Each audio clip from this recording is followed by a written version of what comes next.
बकरीद की मुबारकबाद देने गया एक 17 साल का लड़का मौत के जाल में फंस गया था। क्या जिन लोगों को वो दोस्त समझता था वही उसकी जिंदगी के दुश्मन बन चुके थे? क्या पुरानी रंजिश का बदला लेने के लिए पहले से पूरी साजिश रची गई थी?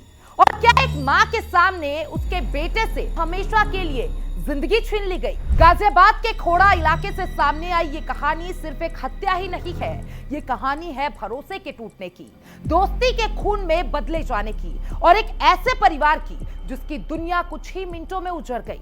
आरोप है कि बकरी ईद के दिन पहले एक युवक को फोन करके बुलाया गया, फिर गले मिलकर त्योहार की मुबारकबाद दी गई और अगले ही पल उस पर चाकुओं से ताबड़तोड़ हमला कर दिया गया। 17 साल का सूर्या चौहान जिंदगी की जंग लड़ रहा, लेकिन आखिरकार अस्पताल में उसकी सांसें थम गई। अब परिवार इंसाफ नहीं बल्कि आरोपियों के एनकाउंटर की मांग कर रहा है। इलाके में तनाव है, पुलिस अलर्ट मोड पर है और हर कोई एक ही सवाल पूछ रहा है, आखिर सूर्या का कसूर क्या था? देखिए हमारी ये खास रिपोर्ट। गाजियाबाद देश की राजधानी दिल्ली से सटा हुआ शहर है, लेकिन इस शहर के खोड़ा इलाके में जो हुआ उसने हर किसी को झकझोर कर रख दिया। एक 17 साल का लड़का जिसकी उम्र सपने देखने की थी, करियर बनाने की थी, परिवार का सहारा बनने की थी, आज सिर्फ तस्वीरों में कैद होकर रह गई है। उसकी मौत ने पूरे इलाके को सदमे में डाल दिया है। मृतक का नाम था सूर्या चौहान। परिवार के मुताबिक 28 मई को दोपहर करीब 3:30 बजे सूर्या को फोन आया। फोन करने वाले कोई अनजान लड़के नहीं थे, वो चेहरे जाने पहचाने थे। ऐसे लोग थे जिनसे सूर्या का पहले से परिचय था, इसलिए उसे किसी खतरे का अंदेशा भी नहीं हुआ। वो घर से निकला और उनसे मिलने गया, लेकिन उसे क्या पता था कि वो अपने जीवन की आखिरी मुलाकात के लिए जा रहा है। परिवार का आरोप है कि सूर्या के पहुंचते ही माहौल सामान्य दिखाई दे रहा था। बकरीद का दिन था, त्योहार का माहौल था। सूर्या ने भी सभी को बधाई दी, कुछ लोगों ने गले मिला, लेकिन अगले ही पल सब कुछ बदल गया। अचानक उसे घेर लिया गया और फिर शुरू हुआ हमला, ऐसा हमला जिसने इंसानियत को शर्मसार कर दिया। परिजनों की शिकायत के मुताबिक असद, नवाब, फरहान, आतिफ और सारिक और अन्य लोगों ने मिलकर सूर्या को पकड़ा। इसके बाद उस पर चाकू से कई बार वार किए गए।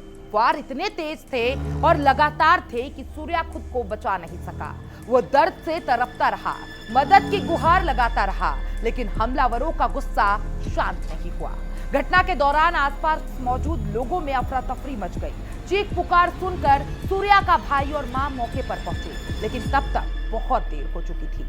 सूर्या गंभीर रूप से घायल हो चुका था, उसके शरीर से लगातार खून बह रहा था। आरोपी मौके से फरार हो चुके थे। परिवार ने बिना एक पल गवाए सूर्या को अस्पताल पहुंचाया। नोएडा के सेक्टर 62 स्थित अस्पताल में उसका इलाज शुरू हुआ। डॉक्टरों की टीम लगातार उसे बचाने की कोशिश करती रही। परिवार को उम्मीद थी कि उनका बेटा वापस लौट आएगा, लेकिन किस्मत को कुछ और ही मंजूर था। दिन बीतते गए, अस्पताल के बाहर दुआओं का दौर चलता रहा। मां भगवान से बेटे की जिंदगी मांगती रही। परिजन लगातार डॉक्टरों से अच्छी खबर सुनने का इंतजार करते रहे, लेकिन शुक्रवार को वो खबर आई जिसने पूरे परिवार को तोड़ कर रख दिया।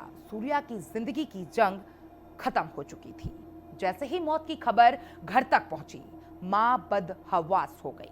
जिस बेटे को उसने बचपन से अपने हाथों से पाला था, आज वो हमेशा के लिए दुनिया छोड़ चुका था। घर में मातम पसर गया और रिश्तेदारों की आंखें नम हो गई थी।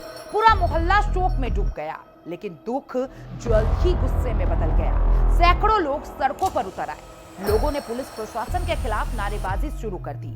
आरोपियों की तत्काल गिरफ्तारी की मांग होने लगी। स्थिति इतनी तनावपूर्ण हो गई कि पुलिस को अतिरिक्त बल बुलाना पड़ा। खोड़ा और आसपास के इलाके में सुरक्षा बढ़ा दी गई। पुलिस लगातार गश्त करने लगी। संवेदनशील इलाकों पर विशेष नजर रखी जाने लगी। अधिकारियों ने लोगों से शांति बनाए रखने की अपील की, लेकिन लोगों का कहना था कि उन्हें सिर्फ आश्वासन नहीं बल्कि कार्रवाई चाहिए। परिवार का आरोप है कि यह हमला अचानक नहीं था, बल्कि इसके पीछे पुरानी दुश्मनी थी। बताया जा रहा है कि कुछ महीने पहले दोनों पक्षों के बीच विवाद हुआ था। उसी विवाद का बदला लेने के लिए इस पूरी घटना को अंजाम दिया गया। हालांकि पुलिस अभी भी हर एंगल से इस मामले की जांच कर रही है। अब जांच एजेंसियां कई सवालों के जवाब भी तलाश रही है। क्या फोन करके सूर्या को जानबूझकर बुलाया गया था? क्या पहले से हमले की योजना बनाई गई थी? क्या हत्या की पूरी साजिश पहले से तैयार कर ली गई थी? और क्या इसमें और भी लोग शामिल थे? इन सवालों के जवाब जांच पूरी होने के बाद ही सामने आएगी। इस बीच पुलिस ने नामजद आरोपियों के खिलाफ मुकदमा दर्ज कर लिया है। कई संदिग्धों को हिरासत में लिया गया है, उनसे पूछताछ की जा रही है। पुलिस का दावा है कि जल्द ही सभी आरोपियों को गिरफ्तार भी कर लिया जाएगा, लेकिन परिवार का दर्द इतना गहरा है कि अब उन्हें सिर्फ गिरफ्तारी काफी नहीं लग रही। मृतक की मां ने आरोपियों के एनकाउंटर की मांग की है। उन्होंने कहा कि जिन्होंने उनके बेटे को मारा उन्हें कड़ी से कड़ी सजा मिलनी चाहिए। मां का कहना है, मेरा बेटा वापस नहीं आएगा, लेकिन अगर अपराधियों को सख्त सजा नहीं मिली तो किसी और मां का बेटा भी सुरक्षित नहीं रहेगा। ये शब्द सिर्फ एक मां के नहीं बल्कि उस दर्द की आवाज है जिससे शब्दों में बयान करना मुश्किल है। पुलिस अधिकारियों का कहना है कि कानून अपना काम करेगा, हर सबूत को बारीकी से जांच किया जाएगा। सीसीटीवी फुटेज खंगाले जा रहे हैं, कॉल रिकॉर्ड की जांच हो रही है, प्रत्यक्षदर्शियों के बयान दर्ज किए जा रहे हैं। जांच एजेंसी ये भी पता लगाने की कोशिश कर रही है कि घटना के समय कौन कौन लोग मौके पर मौजूद थे, हमले में इस्तेमाल हथियार कहां से आए और क्या इस वारदात की पहले से प्लानिंग की गई थी। इस घटना ने समाज के सामने भी कई सवाल खड़े कर दिए हैं। क्या छोटी छोटी बातों पर हिंसा अब सामान्य बात होती जा रही है? क्या युवा पीढ़ी बातचीत के बजाय हथियारों का रास्ता चुन रही है? और क्या कानून का डर कम होता जा रहा है? सूर्या अब इस दुनिया में नहीं है, लेकिन उसकी मौत कई सवाल छोड़ गई है। एक मां का आंचल सूना हो गया है, एक भाई ने अपना साथी खो दिया और एक परिवार का सहारा छिन गया है, और एक मोहल्ले की मुस्कान हमेशा के लिए खामोश हो गई है। सबसे बड़ा सवाल अब वही है, क्या सूर्या को इंसाफ मिलेगा? क्या आरोपी जल्द सलाखों के पीछे होंगे या फिर ये मामला भी लंबी कानून लड़ाई में उलझ जाएगा? पूरा गाजियाबाद, पूरा उत्तर प्रदेश और हर वो व्यक्ति जो इस घटना को सुन रहा है आज इसी सवाल का जवाब चाहता है।